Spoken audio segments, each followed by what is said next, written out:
ناظرین، اسرائیلیوں پر زمین تنگ ہو گئی ہے۔ کسی بھی ملک میں ان کو رہنے کو جگہ نہیں دی جا رہی۔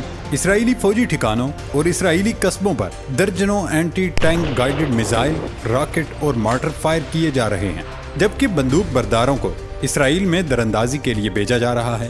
لبنان کی سرحد پر اسرائیلی فوج نئے محاذ کی تیاری میں مصروف ہے۔ سرحدی علاقہ فوجی اڈے میں تبدیل کر دیا گیا ہے۔ توپ خانہ اور بختر بند گاڑیاں تیار، قصبوں اور دیہاتوں کو خالی کرا لیا گیا۔ اسرائیلی فوج حزب اللہ کے ٹھکانوں پر بمباری کر رہی ہے۔ حماس نے بھی تاریخ کا اتنا بڑا جال بچھایا ہے کہ امریکہ نے بھی جواب دے دیا، اور نہ صرف جواب دیا بلکہ امریکہ نے تو باقاعدہ بتا دیا کہ اب ہم مزید اسرائیل کی مدد نہیں کر سکتے۔ لیکن اسرائیل ہے کہ کسی کی نہیں مان رہا اور پوری دنیا کے سامنے انسانی حقوق کی پامالی کر رہا ہے۔ حماس نے بھی بھرپور جواب کی ٹھان لی ہے۔ اطلاعات ہیں کہ اگر اسرائیل نے امریکہ کی بات نہ مانی تو امریکہ حماس کا ساتھ دینے پر مجبور ہو جائے گا۔ اسرائیلی اخبار نے دعویٰ کیا ہے کہ امریکی صدر جو بائیڈن کی انتظامیہ خفیہ طور پر اسرائیل پر زور دے رہی ہے کہ وہ حزب اللہ کے خلاف فوجی مہم شروع نہ کرے۔ امریکہ بار بار زور دے رہا ہے کہ حزب اللہ کو نہ چھیڑو، ورنہ پوری دنیا میں نہ صرف اسرائیلیوں بلکہ امریکیوں کے لیے بھی جگہ باقی نہیں رہے گی۔ اس معاملے سے واقف دو اسرائیلی عہدیداروں نے ٹائمز آف اسرائیل کو بتایا کہ امریکہ تسلیم کرتا ہے اسرائیل کو حزب اللہ کی طرف سے اپنی شمالی سرحد کو نشانہ بنائے جانے کا جواب دینا چاہیے، لیکن حزب اللہ کے بار بار حملوں اور یہ حقیقت کہ اسرائیل غزہ سے حماس کے حملے کا اندازہ لگانے میں ناکام رہا ہے، اس بات پر بحث میں شدت پیدا کرتی ہے کہ آیا اسرائیل کو حزب اللہ کے خلاف جنگ شروع کرنی چاہیے یا خاموش رہنا چاہیے۔ اسرائیلی حکام نے کہا کہ امریکہ نے اسرائیل کو خبردار کیا ہے کہ وہ حزب اللہ کی کارروائیوں کے خلاف اپنے فوجی رد عمل میں محتاط رہے، اور یہ وضاحت پیش کی کہ لبنان میں IDF کی غلطی سے بہت بڑی جنگ چھڑ سکتی ہے۔ بائیڈن انتظامیہ کے حکام نے حالیہ دنوں میں اسرائیل کو اشارہ دیا اگر حزب اللہ اسرائیل کے خلاف جنگ شروع کرتی ہے تو امریکی فوج دہشت گرد گروہ کے خلاف جنگ میں IDF کے ساتھ شامل نہیں ہو سکے گی۔ امریکہ نے خود تسلیم کیا کہ حزب اللہ ایک طاقتور گروپ ہے، اس بارے میں کوئی شک نہیں۔ ہم انہیں قریب سے دیکھتے ہیں، اسرائیل ان پر گہری نظر رکھتے ہیں۔ ہم حزب اللہ کو اس قسم کا فیصلہ کرتے ہوئے نہیں دیکھنا چاہتے۔ دوستو، امریکہ نے اپنی موت کی چھری پانی میں دیکھ لی ہے اور اسی لیے اب ان کی جانب سے احتیاط کی جا رہی ہے۔ امریکی محکمہ خارجہ نے دنیا بھر میں امریکی شہریوں پر زور دیا کہ وہ عالمی سطح پر کشیدگی میں اضافے کے باعث امریکیوں اور امریکی مفادات کے خلاف حملوں کے بڑھتے ہوئے خدشات کی وجہ سے محتاط رہیں۔ اپنی گلوبل ٹریول ایڈوائزری میں دنیا بھر میں مختلف علاقوں میں بڑھتی ہوئی کشیدگی، امریکی شہریوں اور مفادات کے خلاف حملوں، مظاہروں یا پرتشدد کارروائیوں کے خدشات کی وجہ سے بیرون ملک مقیم امریکی شہریوں کو زیادہ سے زیادہ احتیاط برتنے کا مشورہ دیا گیا ہے۔ یہ ہدایات محصور غزہ کی پٹی میں جاری جنگ کے تناظر میں دی گئی ہیں۔ دوستو، غزہ کی وزارت صحت کا کہنا ہے 9480 فلسطینی اسرائیلی حملوں میں ہلاک ہو چکے ہیں، جن میں اکثریت بچوں اور خواتین کی ہے۔ دوستو، امریکہ اب چاہتا ہے کہ اس جنگ سے دور بھاگا جائے، کیونکہ فلسطین کے حق میں جاپان، روس، چائنا، ایران، مصر، ترکیہ اور سعودی عرب جیسے ممالک آ گئے ہیں، اور کہا جا رہا ہے اگر سعودی عرب اور ایران ایک دن امریکہ کو تیل دینا بند کر دے تو امریکہ ڈیفالٹ ہوتے 24 گھنٹے بھی نہیں لگیں گے۔ ناظرین، اس وقت غزہ اور فلسطین کی تازہ صورتحال کچھ یوں ہے کہ فضائی حملے کے بعد آگ لگ گئی، کسی جانی نقصان کی اطلاع نہیں ملی۔ غزہ میں پہلی بار بیس ٹریک امدادی سامان لے کر پہنچ گئے۔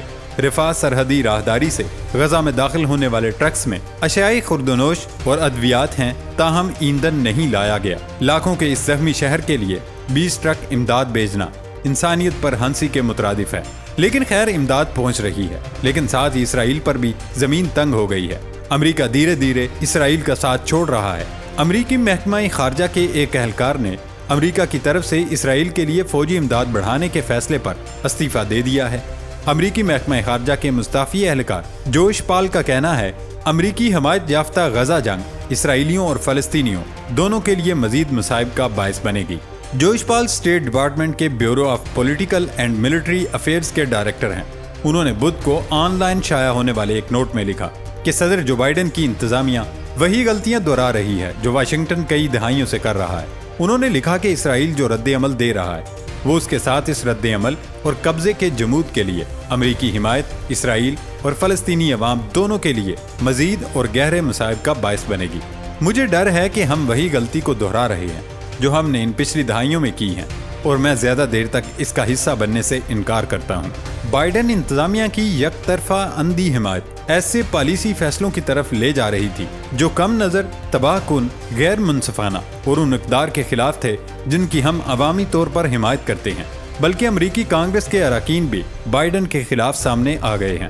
امریکی کانگریس کے رکن راشدہ طلیب نے بائیڈن انتظامیہ پر فلسطینیوں کے خلاف نسل کشی کے لیے فنڈز فراہم کرنے کا الزام لگایا ہے اور غزہ میں اسپتال پر بمباری کی ذمہ داری اسرائیلی فوج پر ڈالی ہے۔ دوستو، امریکہ کے علاوہ اردن، لبنان اور مصر سے بھی اسرائیل کے لیے بری خبریں آ رہی ہیں۔ اسرائیل نے سنیچر کے روز اپنے شہریوں سے کہا کہ وہ مصر اور اردن کا سفر نہ کریں اور فوری طور پر ان ممالک سے جلد از جلد نکل جائیں۔ اسرائیلی قومی سیکورٹی کونسل کا یہ نوٹس اس وقت سامنے آیا جب اسرائیل نے حفاظتی اقدامات کے پیش نظر ایک دن قبل ترکی سے اپنے سفارتکاروں کو احتیاط کے طور پر واپس بلا لیا تھا۔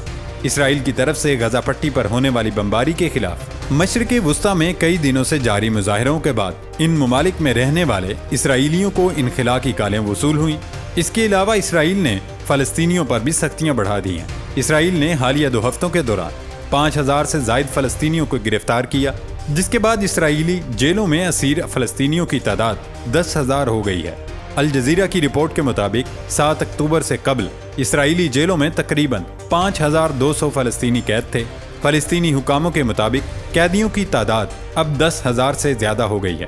اس کے علاوہ امریکی شہر نیو یارک میں سینکڑوں افراد نے احتجاج کر کے فلسطین کو آزاد کرو کے نعرے لگائے۔ واشنگٹن میں بھی ہزاروں افراد کا فلسطینیوں سے اظہار یکجہتی کرتے ہوئے احتجاج کیا گیا۔ احتجاج میں مظاہرین نے فلسطین کو آزاد کرو اور اسرائیل دہشت گرد ریاست کے نعرے لگائے۔ احتجاج کی وجہ سے وائٹ ہاؤس کے گرد سیکیورٹی بھی سخت کر دی گئی۔ ادھر برطانیہ میں بھی سینکڑوں افراد نے فلسطینیوں سے اظہار یکجہتی کرتے ہوئے دھرنا دیا اور غزہ میں فوری جنگ بندی کا مطالبہ کیا۔ دھرنا دینے پر لندن پولیس کی جانب سے 29 مظاہرین کو گرفتار بھی کیا گیا۔ اس کے علاوہ پیرس میں بھی ہزاروں افراد نے غزہ میں جنگ بندی کے حق میں مارچ کیا، جبکہ برلن مظاہرے میں غزہ میں فلسطینیوں کی نسل کشی بند کرنے کا مطالبہ کیا گیا۔ ناروے، آسٹریلیا، تھائی لینڈ، جنوبی کوریا، ایران، قطر اور عراق میں بھی مظاہرے کیے گئے، جبکہ مظلوم فلسطینی عوام کے حق میں چلی اور وینزویلا میں بھی احتجاج ریکارڈ کروایا گیا۔ ہیومن رائٹس واچ نے امریکہ اور یورپ میں اس کے اتحادیوں پر غزہ پر اسرائیل کے حملوں کی مذمت کرنے میں ناکامی پر منافقت کا الزام عائد کیا۔